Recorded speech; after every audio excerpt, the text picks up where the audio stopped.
My father pointed at the gravel driveway and said, "Piper, take your boxes and leave before the guests arrive."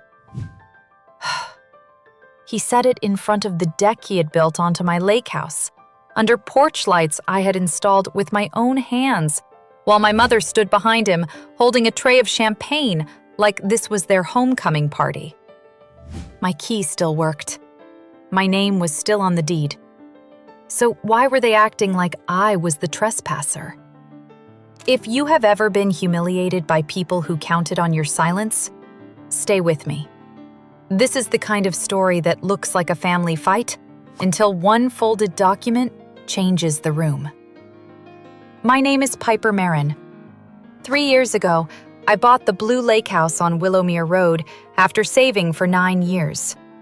I was 29, single, and working double shifts as a claims adjuster in Duluth. The house was not fancy. The porch sagged, the dock leaned left, the kitchen smelled like pine cleaner and old rain. But the first night I slept there, I heard water tapping the rocks, and for the first time since college, I felt like I owned one corner of the world. My parents, Warren and Leela, never called it mine. They called it the family place. At first, I corrected them gently. Then I stopped, because every correction became a little speech about how families share. My older brother, Thatcher, started bringing his friends there in summer. My mother kept extra wine glasses in the pantry. My father stored fishing poles in the shed. I told myself it was harmless. But when people treat your boundary like a suggestion, what are they really practicing for? The trouble began when I took a temporary job in Madison for 6 months. Before I left, I gave my parents one spare key for emergencies only. My mother cried and said, "We're proud of you, sweetheart." My father clapped my shoulder and said, "Don't worry, I'll keep an eye on the place." I should have heard the ownership in that sentence. By October, my neighbor, Mrs. Halden, started texting photos. First, a white pickup truck in my driveway. Then, a dumpster. Then, men carrying cabinets out through my side door. I called my mother. She said, "Oh, honey, we're just freshening things up. You were too busy to handle it." My stomach went cold. "Who paid for this?" I asked. She paused. "Your father had ideas." That was not an answer. I drove back the next morning with my suitcase still in the trunk. The lake looked gray and hard. My front porch had been painted black. The brass house numbers were gone. A wooden sign now hung by the door. Merrin Family Retreat.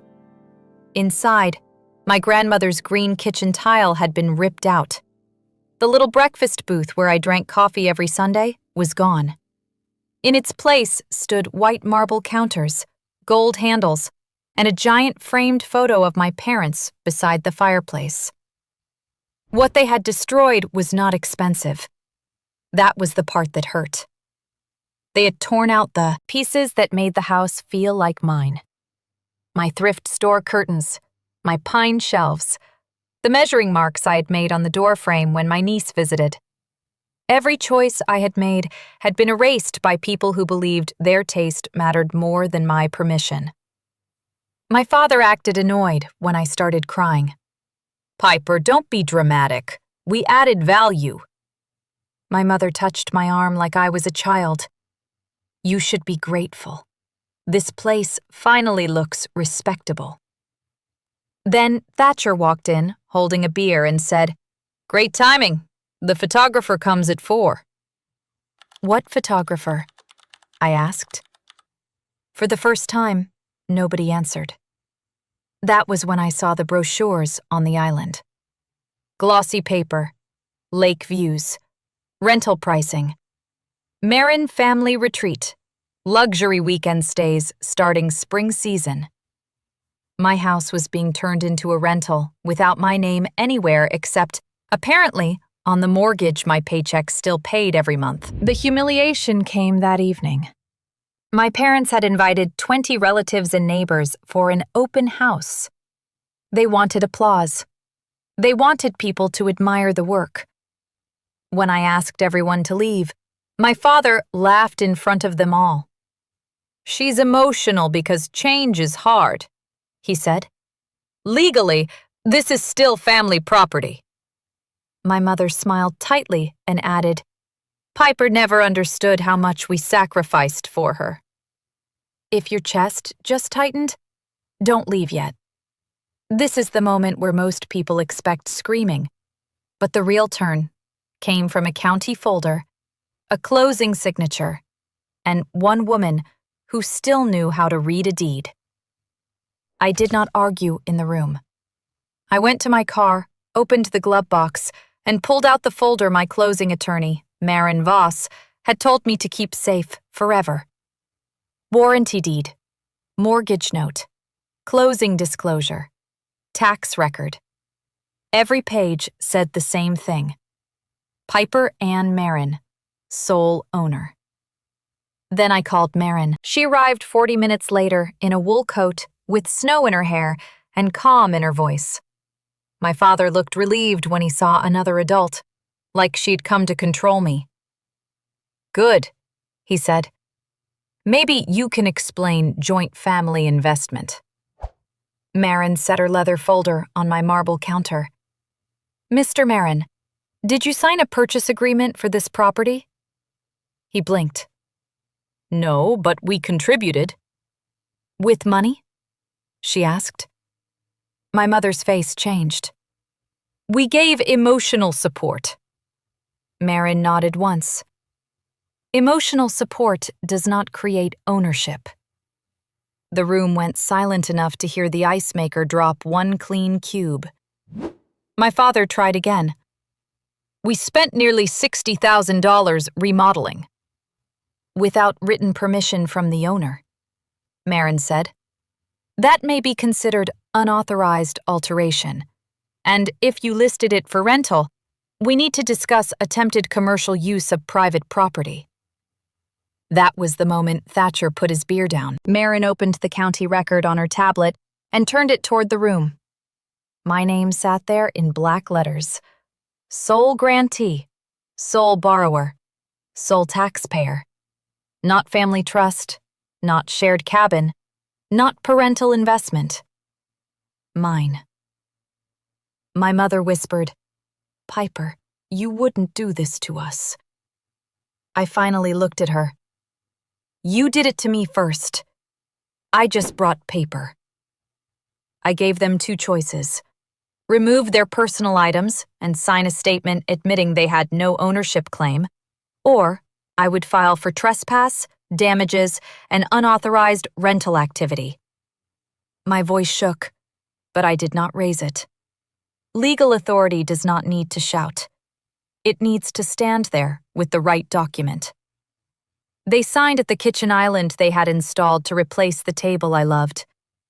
The next week, I changed the locks, canceled the rental listing, and hired a carpenter named Jonah Reed to rebuild the breakfast booth from old photos. He found one piece of the green tile. Merrin opened the county record on her tablet and turned it toward the room. My name sat there in black letters. Sole grantee, sole borrower, sole taxpayer. Not family trust, not shared cabin, not parental investment. Mine. My mother whispered, "Piper, you wouldn't do this to us." I finally looked at her. "You did it to me first. I just brought paper." I gave them two choices: remove their personal items and sign a statement admitting they had no ownership claim, or I would file for trespass, damages, and unauthorized rental activity. My voice shook, but I did not raise it. Legal authority does not need to shout. It needs to stand there with the right document.